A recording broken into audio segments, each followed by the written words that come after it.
Good day, Virgin Islanders at home and abroad, and welcome to the Government House press briefing and COVID-19 update for the week of July 6, 2021. We are bringing this week's briefing live from St. Thomas, and joining me this afternoon from St. Croix is Health Commissioner Justa Encarnacion for the latest COVID and vaccination numbers and information on where Virgin Islanders residents can get a free COVID-19 test and vaccine this week. Before we go to Commissioner Encarnacion this afternoon, I want to make another urgent plea to our community to go out and get vaccinated. I lost a good friend this weekend to COVID, and I've had many other of my friends be hospitalized and treated and had some near misses, but most of them made it out. The thing with this disease, this virus, is like you never know when you're gonna be the one. You never know who you're gonna infect, and maybe they will be the one. There's no reason for anybody to have to die from this disease at this point. We need to go out and get vaccinated. This virus is real. It's not a joke, and it doesn't take hostages. The importance of taking the vaccine is that the way that it works, we call it the efficacy, but the way that it works and it just reduces the infections overall and hospitalizations. It reduces them as well, and so far it saves lives. It saves people from dying. It is not a matter of opinion. It's a matter of fact. I think today that there were more than 192,000 new COVID-19 infections the day President Biden was sworn into office. The number of new infections last Friday was 13,265. That's from 192,000 to 13,265. There is no other explanation for such a rapid decline in new daily infections other than the fact that the vaccines work and they continue to work. So please go out and take your best shot. The life you save might be your own or that of your loved one. I also want to say that, it's just so distressing to me that our neighbors right here in the BVI have over 250 active cases of COVID for such a small place. This is a traumatic number of people to have the COVID virus at one time. So far, they've had one death, but that's one too many. We're doing our best on this side to see what we can do to help our brothers and sisters over there in the vaccine. Premier Foy, I reach out to you, call me back. We've been in contact with Minister Malone over there in the BVI. Call me, let's see what we could work on and make sure that we're doing our best to keep our people in the BVI safe. And we have vaccines here that we're encouraging people to take as much as possible. But there are a lot of countries in the Caribbean that don't have access to vaccines because they have to pay for them and they're not provided. This is something that we can beat together if we just get vaccinated. I want to go now to my Health Commissioner, Commissioner Encarnacion, who's been working on the numbers and got some good news for you. Commissioner? Good afternoon, and thank you, Governor Bryan. As of July 3rd, 2021, the Department of Health has conducted a total of 130,945 tests, of which 3,916 individuals have tested positive and 127,029 have tested negative. There are currently 71 active cases in the territory, 36 on St. Thomas, 34 on St. Croix, and 1 on St. John. Our 7-day positivity rate is now 2.94%. This is up from 1.8% last week. 3,815 cases have recovered, and unfortunately, there have been 32 fatalities related to COVID-19. The 2 latest deaths occurred within the past 24 hours to 2 precious but unvaccinated individuals. From our hospitals, the Governor Wang F. Louis Hospital and Medical Center and the Schneider Regional Medical Center both reported 2 COVID-19 admissions for a total of 4 COVID-19 admissions territory-wide. The use of monoclonal antibody treatments for those COVID-19 positive cases who meet the criteria continue. Even though this medical countermeasure has saved many lives and have prevented hospitalizations, the vaccine is the safest and most sure way of reducing risk, reducing transmission, and saving lives, not just today, but in the future as we continue to fight the pandemic. So far, we have administered a total of 150 monoclonal antibodies or MAB infusion at the Schneider Regional Medical Center, which of course includes Myra Keaton and St. John.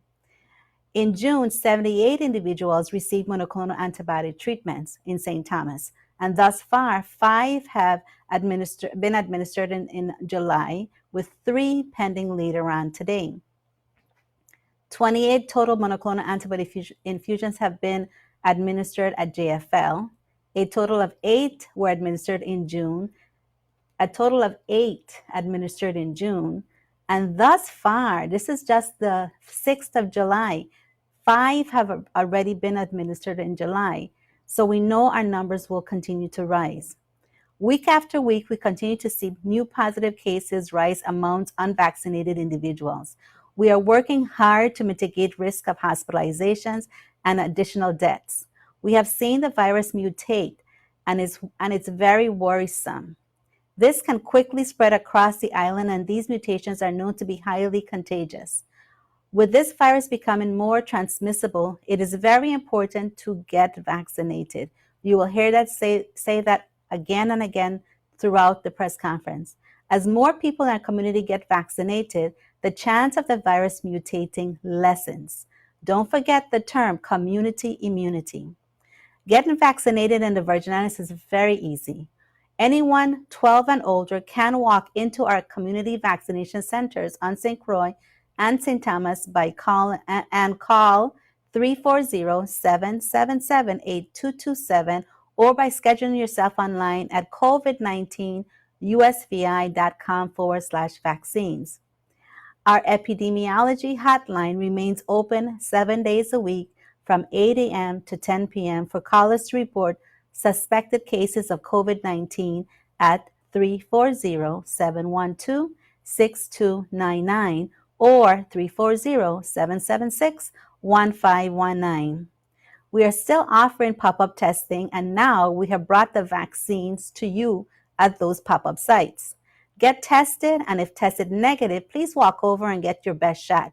Get vaccinated at the pop-up testing sites. You can pre-register for pop-up testing online at www.covid19usvi.com/testing. Here are some upcoming testing events and vaccination events.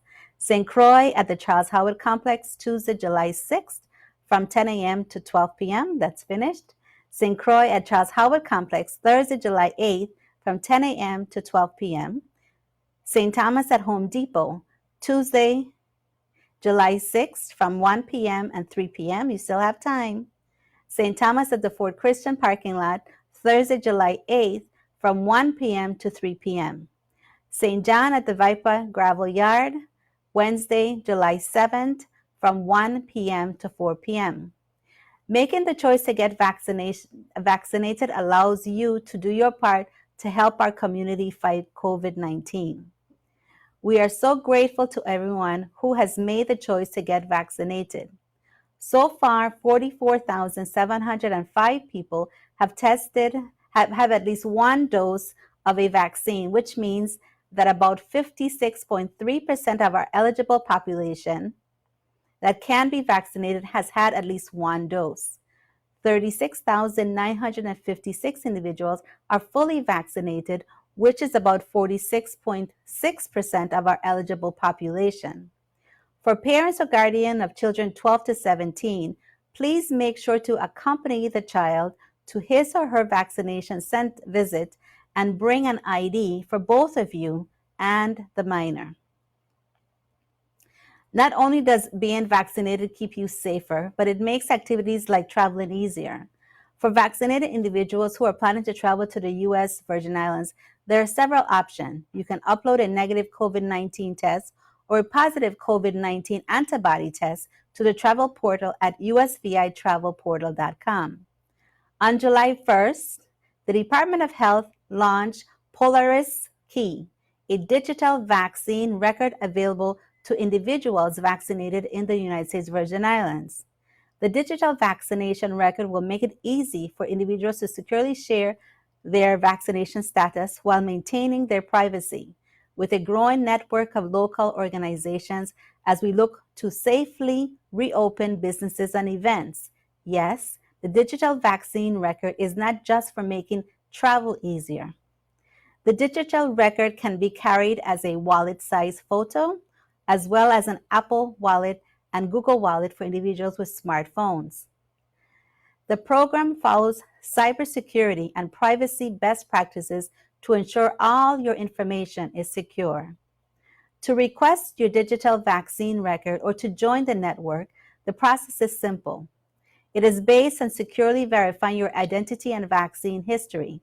Please visit covid19usvi.com/digital pass. I'll repeat that. Visit covid19usvi.com/digital pass to start the process. This website is accessible by using your mobile phones and tablets and will guide you through the information submission process.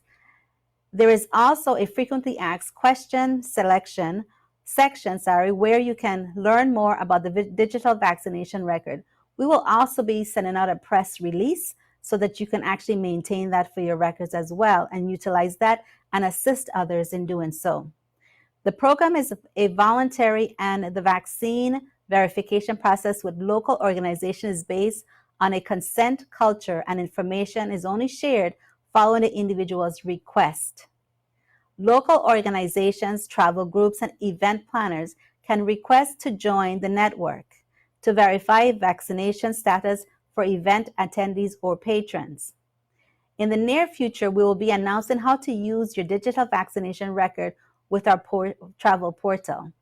That portion of it is taking just a bit longer because we have to complete the contractual process, which is close to being finalized. Anyone who has received at least one dose of COVID-19 vaccine in the Virgin Islands is eligible.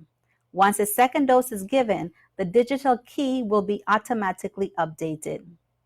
If you were vaccinated within the Virgin Islands, your information is most likely up to date with the immunization registry. You may also submit a photo of your vaccination record. This record can also be used to verify your employment for the special drawings of the vaccination lottery for individuals who work in education, for example. More information about that can be found online at https://www.vax2winusvi.com/. The Department of Health would also be supporting the community with a hotline to guide individuals through the submission and verification process. For support with submissions or for children under the age of 13, who can also call the COVID hotline numbers that were given before. The hotline numbers, as a reminder, are 340-712-6299 and 340-776-1519. You should receive your digital record within 3 to 5 business days of submission. Whether fully vaccinated or not, I'm reminding you of the importance of following our recommendations. Wear your mask and practice social distancing. Good hand hygiene by washing your hands with soap and water often or using hand sanitizer. Local traveler requirements can be found at usviupdate.com. For more information on the governor's executive orders, visit vi.gov. Before I conclude, I want to remind you, you may feel as though you're comfortable with your family or your friends, but not everyone have received the vaccination. The vaccination protects you. It protects others from COVID-19. Remember to wear your mask even around those who you think would not receive the COVID-19 disease. Those are the ones who can, just like you can if you are not vaccinated. To keep up with the latest information, please visit the U.S. Virgin Islands Department of Health Facebook page or visit www.covid19usvi.com. And for COVID-19 health information alerts, text COVID-19 USVI to 888-777. I'd like to also take the opportunity to speak about something that occurred this past weekend. Gun violence has actually been estimated or been focused to be a public health issue. Yes, individuals are out there and some of them commit crimes for whatever reason, but some of them actually have grown up in a situation or a culture in which they see and hear to be something that's normal to them.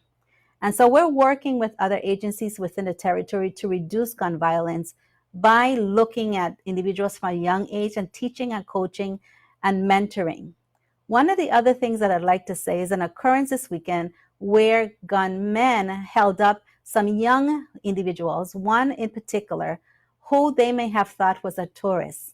That actually was a young lady who is of the Virgin Islands, whose parents are of the Virgin Islands, and she came home to visit and was held up by gunpoint. I want you to think about that. You think that, okay, well, we're going to hold you up so that we can take your rental car, and you think you're holding, and it doesn't matter who it is, whether it is someone local, someone traveling, but your thought is that, okay, this is someone traveling, and that may not make a difference to you. Be very careful. It may be one of your own. Please take the time to think about what you do before you do it. Thank you so much, Governor, for giving me the opportunity to speak today. Commissioner, and definitely wise words there as gun violence is taking over the country. This weekend, our hearts go out to the incident that occurred on the mainland where several people were shot. We're doing all our best here in the territory, but we're not alone in it. It's a nationwide epidemic, as she mentioned, and great work in terms of the digital vaccine record. That is another huge step forward. But as we continue our efforts to keep Virgin Islanders safe and still make sure that we have an economy that's thriving, we are so proud today to take another step closer to normalcy and towards getting our economy back to full strength. The territory welcomed its first cruise ship since March 2020. That's over a year. And that cruise ship was at Crown Bay Harbor Cruise Terminal in St. Thomas. I was very delighted to go down to meet the captain today. As a matter of fact, this is why the press conference was postponed and was a half an hour late, because I just had to make sure we go down there. We had our beautiful dancers from the Department of Tourism welcoming them to the island. Everybody had on the mask, so we're hoping that we're going to get more calls just like this throughout the summer in both the St. Thomas St. John district as well as in St. Croix. We're expecting our first one in August there, so another beautiful day. But while this is welcome for our news for our vendors, taxi drivers, local small business who depend on the tourist traffic, our success depends on how well we each adhere to our COVID policy and to the health guidelines that are put before us, and how many of us are vaccinated against the virus. Yes, I'm going to say it again. So speaking of vaccinated and herd immunity, we just fell about 5,295 doses short of our 50,000 Virgin Islanders vaccinated goal for July 1. That's about a 90% success rate. So I said we got an A on that, but we want A+. We want to make sure. And we want to make sure we say thank you to the 44,705 individuals who went and took their best shot. I ask that you please encourage others to do so. Those of us around you, your loved ones, please, there's still time to go out there. And remember, if you go out there and get your first shot, you're eligible to win $50,000, just like the rest of us who've been vaccinated.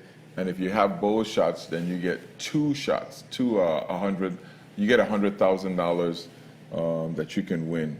And those things are going to start happening on July 9th, which is 2 days from now, a couple days from now, right here in the territory, and $100,000 in round one. Today, I also want to officially announce that Commissioner Trevor Vellenor will be leaving the VA police force on the 13th of July. Commissioner Vellenor's service was part of a 2-year intergovernmental loan agreement with the ATF. That agreement expires on the 13th, and Commissioner Vellenor has made the decision to retire rather than return to service with the ATF. I want to take this opportunity to earnestly thank Commissioner Vellenor for his service at the helm of the VIPD and for his leadership efforts to remove illegal firearms from our streets and apprehend trigger pullers and violent criminal offenders. I understood the importance of building a stronger relationship with our federal and law enforcement partners and the need to introduce the ATF culture and resources as we continue to fight gun violence. Commissioner Vellenor brought that to our Virgin Islands Police Department, and while he says he's retiring, law enforcement is in his blood, so I won't be surprised if we see him again in some other capacity in the near future. So I really want to thank Commissioner Vellenor, because he is just a Virgin Islander that was extremely successful in the ATF and decided he had to do something for this territory, for his home, and actually took a demotion back to a position out of Washington, D.C. to a base office, and then transferred because he couldn't do it from his position that he was too high in the ranking. So I thank him for his sacrifice and the sacrifice of his family, who he has lived away from for a significant amount of years. Now, we knew when Commissioner Vellenor came that we would only have him for 2 years. We were hoping for more, but as strategic planners do, we had a backup plan. We figured that we would create a crime team using the Commissioner of Police, the Attorney General, as well as a Law Enforcement Planning Commission. Our Law Enforcement Planning Director has a long and really respected history doing work and public service in the Virgin Islands. I came to first meet him as a summer student when I was working for the VI Port Authority, and there he served as a youngest crew chief ever to the fire service at the Port Authority and the SIU president. He later went on to become, and that's in St. Croix, he later went on to become the director of the Public Employees Relation Board. And then after that, he moved into the law enforcement side and the police. I've known him for at least 30 years, but he has the experience of being in the unions.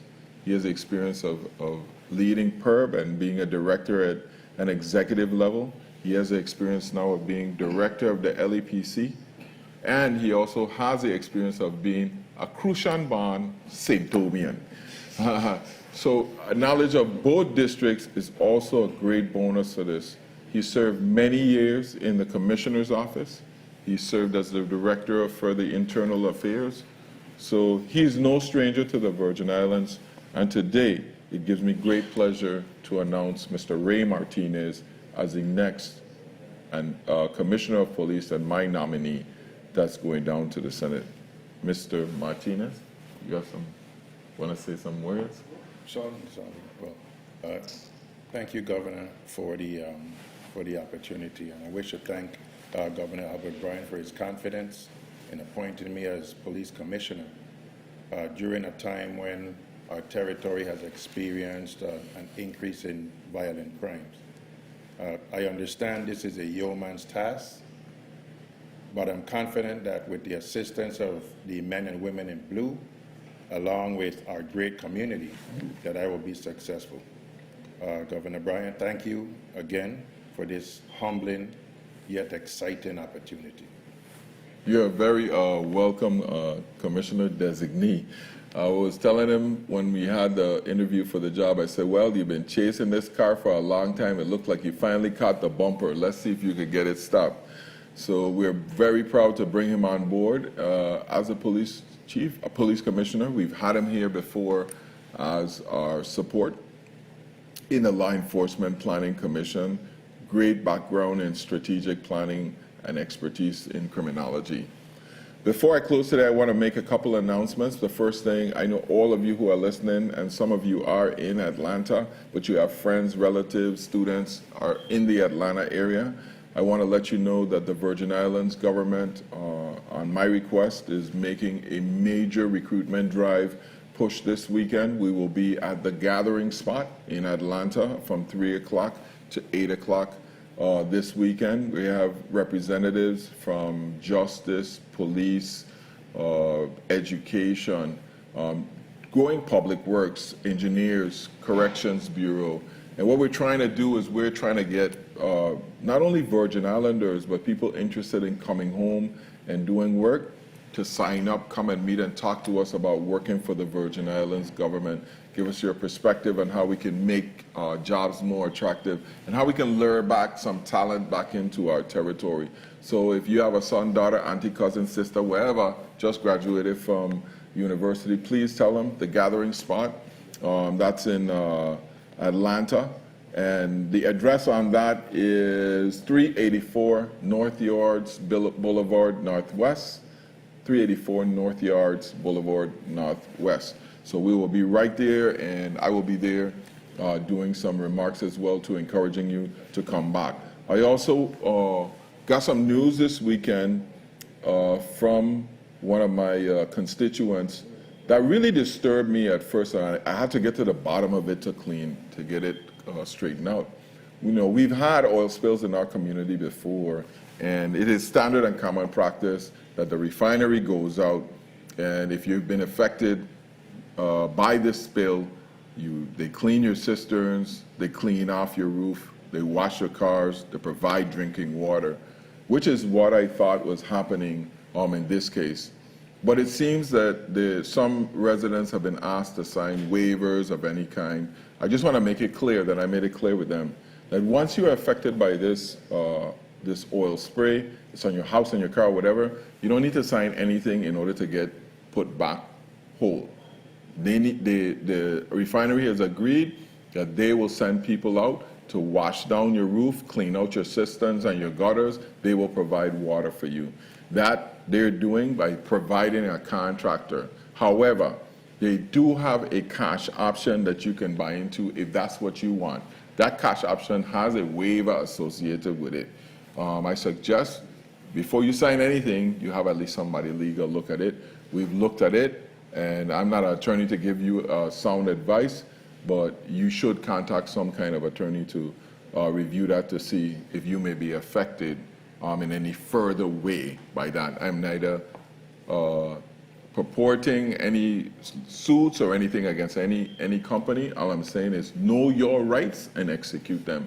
But if you just want your cistern cleaned, your roof washed down, your car, you're free. You're under no obligation by anyone to sign any agreement to get out. They put the oil on your roof, they got to clean it off. And if you have any problems with that, you could contact your administrator, Samuel Sanders at the Office of the Governor. We'll take your name and address and look into that because they assured me that this wasn't the case, and we're gonna make sure that everybody get cleaned up and get their house roof clean and their cistern clean at no charge at Lime Tree's expense. And they said they're gonna do it, so I'm gonna hold them to their word. So lots of stuff happening this week. Like I said, cruise ships are back in town. We're looking forward to seeing more activity in the economy as a result and other things going on. So I'll just, if there's any question, there doesn't seem to be any questions today. So it's a short day here on the press conference. I want to wish you all a beautiful week. Remember, get vaccinated, wear your mask. And I see y'all a good communication system because Premier Foy ringing my phone off the hook here. buzzing all the time. That's why you see me distracted. So until I see you again, I'm going to catch up with the premiere. Stay safe, stay sanitized. Love you. Be good.